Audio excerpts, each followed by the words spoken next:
I didn't really think much of it when they said that what they were doing was for my own good, because it would be embarrassing if I showed up in a white floor-length dress to my wedding on the beach. I corrected them and said it wasn't on a beach and that I liked the other ones. They rolled their eyes and walked away. Weird. My partner also took them to the cake appointment, and he told me that they were insisting on getting a pineapple-filled cake with Hawaiian flowers on it. He also said no and moved on. There were so many of these incidents throughout the span of 3 months that I don't know how we didn't see it. Cut to the wedding, and everything is just perfect. We didn't, in fact, get married on the beach. We got married in a snowy field. A little impractical, and my dress got wet, but I had the best time as everyone is arriving for the ceremony. I'm getting ready with my partner in a little room when my maid of honor bursts through the door and shows us her phone.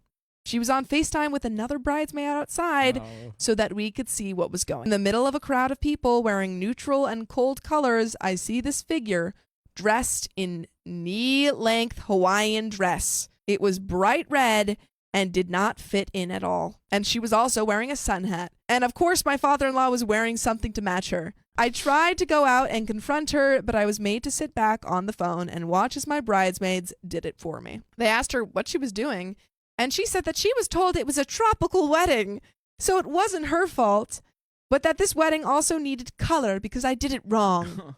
They kept asking her if she could change, and she kept saying no, so I just told them to leave it alone and that it was fine. Ceremony went by easily, and it was literally the happiest I've been. Aw. But obviously it didn't go without incident, of course.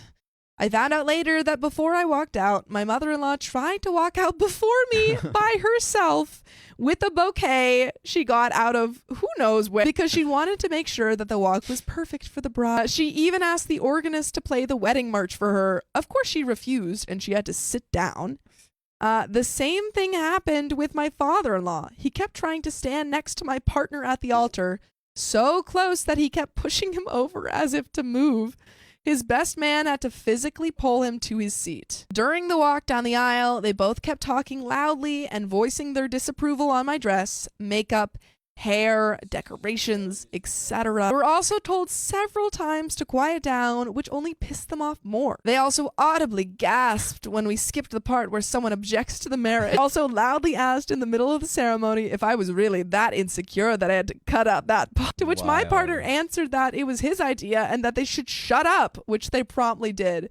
After that, it was relatively easy. We got married and walked out. On our way to the venue, they insisted we give them our car, which had just married on the back, because we owed them. At this point, my partner just kept getting angrier and slammed the door in their face, leaving them to take another car.